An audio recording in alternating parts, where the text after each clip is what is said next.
अर्जुन उवाच। परं ब्रह्म परं धाम पवित्रं परमं भवान् पुरुषं शाश्वतं दिव्यम् आदिदेवमजं विभुम् आहुस्त्वामृषयः सर्वे देवर्षिर्नारदस्तथा असितो देवलो व्यासः स्वयं चैव ब्रवीषि मे।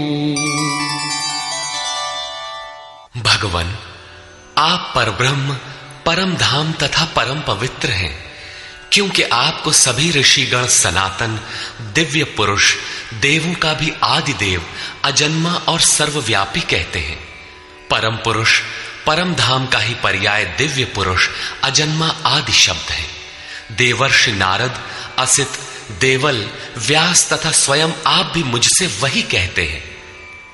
अर्थात पहले भूतकालीन महर्षि कहते हैं, अब वर्तमान में जिनकी संगत उपलब्ध है, नारद, देवल, असित और व्यास का नाम लिया, जो अर्जुन के समकालीन थे, अर्थात सत्पुरुषों की संगति अर्जुन को प्राप्त थी। आप भी वही कहते हैं। अतः सर्वमेतद्ऋतं मन्ये यन्मां वदसि केशव नहि ते भगवन् व्यक्तिं विदुर्देवान दानवाः। हे केशव, जो कुछ भी आप मेरे लिए कह रहे हैं वो सब मैं सत्य मानता हूं। आपके व्यक्तित्व को न देवता और न दानव ही जानते हैं। स्वयमेवात्मनात्मानं वेत्थत्वं पुरुषोत्तम भूतभावनभूतेश देवदेव जगत्पते। हे भूतों को उत्पन्न करने वाले, हे भूतों के ईश्वर, हे देव देव, हे जगत के स्वामी, हे पुरुषों में उत्तम, स्वयं आप ही अपने को जानते हैं, अथवा जिसकी आत्मा में जागृत होकर आप जना देते हैं वो जानता है। वो भी आपके द्वारा आपका जानना हुआ। इसलिए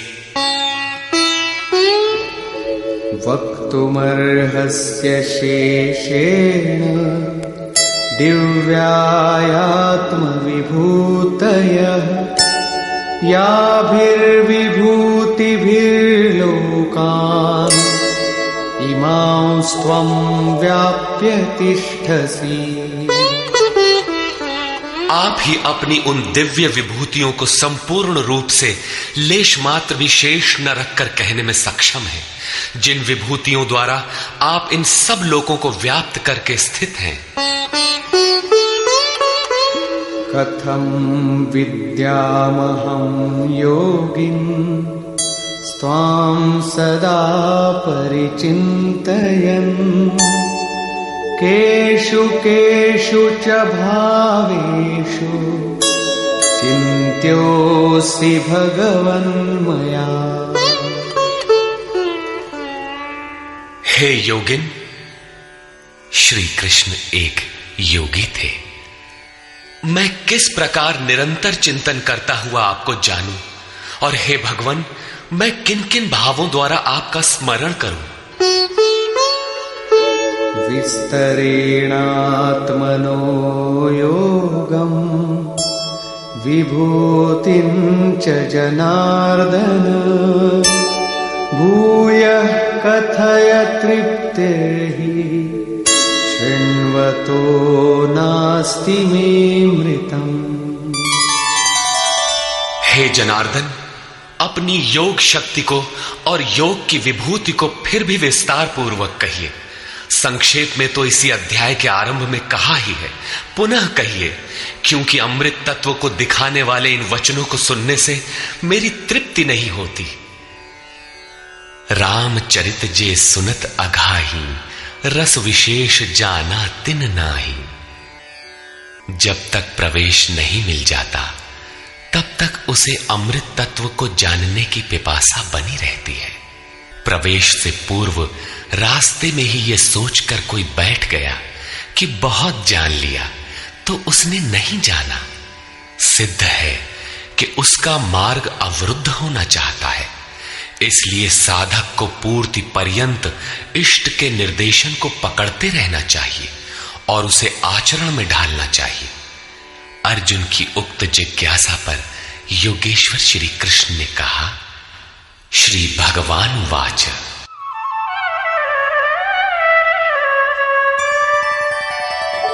हन्तते कथयिष्यामि दिव्याह्यात्मविभूतयः प्राधान्यतः कुरु श्रेष्ठ नास्त्यन्तो विस्तरस्य मे। कुरुश्रेष्ठ अर्जुन, अब मैं अपनी दिव्य विभूतियों को, उनमें से प्रमुख विभूतियों को तुझसे कहूंगा, क्योंकि मेरी विभूतियों के विस्तार का अंत नहीं है। अहमात्मा गुणाकेश सर्वभूताशय स्थितः अहमादिश्च मध्यञ्च भूतानामन्त एव च। अर्जुन, मैं सब भूतों के हृदय में स्थित सबका आत्मा हूं तथा संपूर्ण भूतों का आदि, मध्य और अंत भी मैं ही हूं, अर्थात जन्म, मृत्यु और जीवन भी मैं ही हूं। आदित्यानामहं विष्णुः ज्योतिषां रविरंशुमान् मरीचिर्मरुतामस्मि नक्षत्राणामहं शशि। मैं अदिति के 12 पुत्रों में विष्णु और ज्योतियों में प्रकाशमान सूर्य हूं। वायु के भेदों में मैं मरीचि नामक वायु और नक्षत्रों में चंद्रमा हूं। वेदानां सामवेदोऽस्मि देवानामस्मि वासवः इन्द्रियाणां मनश्चास्मि भूतानामस्मि चेतना। वेदों में मैं सामवेद अर्थात पूर्ण समत्व दिलाने वाला गायन हूं। देवों में मैं उनका अधिपति इंद्र हूं और इंद्रियों में मन हूं, क्योंकि मन के निग्रह से ही मैं जाना जाता हूं तथा प्राणियों में मैं उनकी चेतना हूं। रुद्राणां शंकरश्चास्मि वित्तेषो यक्षरक्षसां वसूनां पावकश्चास्मि मेरुः शिखरिणामहम्। 11 रुद्रों में मैं शंकर हूं। शंख धन अर सा शंकर अर्थात शंकाओं से उपराम अवस्था में हूं। यक्ष तथा राक्षसों में मैं धन का स्वामी कुबेर हूं। 8 वसुओं में मैं अग्नि और शिखर वालों में सुमेरु अर्थात शुभों का मेल मैं हूं। वही सर्वोपरि शिखर है, न कि कोई पहाड़ी। वस्तुतः ये सब योग साधना के प्रतीक है, यौगिक शब्द है। पुरोधसांच मुख्यं मां विद्धि पार्थ बृहस्पतिं सेनानीनामहं स्कन्दः सरसामस्मि सागरः। पुर की रक्षा करने वाले पुरोहितों में बृहस्पति मुझे ही जान, जिससे दैवी संपत्ति का संचार होता है। और हे पार्थ, सेनापतियों में मैं स्वामी कार्तिकेय हूं। कर्म का त्याग ही कार्तिक है, जिससे चराचर का संहार, प्रलय और इष्ट की प्राप्ति होती है। जलाशयों में मैं समुद्र हूं। महर्षीणां भृगुरहं गिरामस्म्येकमक्षरम् यज्ञानां जपयज्ञोऽस्मि स्थावराणां हिमालयः। महर्षियों में मैं भृगु हूं और वाणी में एक अक्षर ओमकार हूं, जो उस ब्रह्म का परिचायक है। सब प्रकार के यज्ञों में मैं जप यज्ञ हूं। यज्ञ परम में प्रवेश दिला देने वाली आराधना की विधि विशेष का चित्रण है। उसका सारांश है स्वरूप का स्मरण और नाम का जप। दो वाणियों से पार हो जाने पर नाम जब यज्ञ की श्रेणी में आता है तो वाणी से नहीं जपा जाता, न चिंतन से, न कंठ से, बल्कि वो श्वास में जागृत हो जाता है। केवल सुरत को श्वास के पास लगाकर मन से अविरल चलना भर पड़ता है। यज्ञ की श्रेणी वाले नाम का उतार चढ़ाव श्वास पर निर्भर है। ये क्रियात्मक है। स्थिर रहने वालों में हिमालय हूं। शीतल, सम और अचल एकमात्र परमात्मा है। जब प्रलय हुआ तब मनु उसी शिखर में बंध गया। अचल, सम और शांत ब्रह्म का प्रलय नहीं होता। उस ब्रह्म की पकड़ मैं हूं।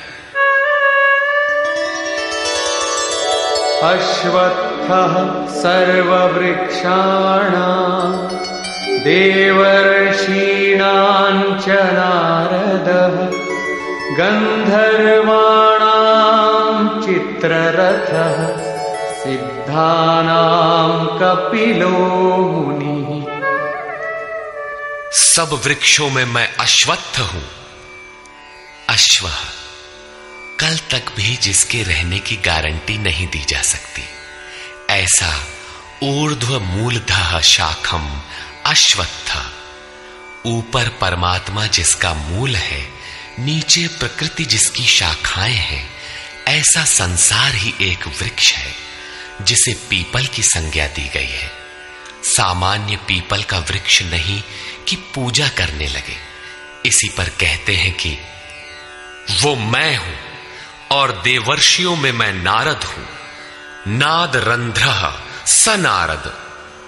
दैवी संपद इतनी सूक्ष्म हो गई कि स्वर में उठने वाली ध्वनि अर्थात नाद पकड़ में आ जाए, ऐसी जागृति मैं हूं। गंधर्वों में मैं चित्ररथ हूं, अर्थात गायन अर्थात चिंतन करने वाली प्रवृत्तियों में जब स्वरूप चित्रित होने लगे, वो अवस्था विशेष मैं हूं।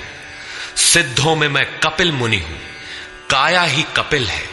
इसमें जब लव लग जाए, उस ईश्वरीय संचार की अवस्था मैं हूं।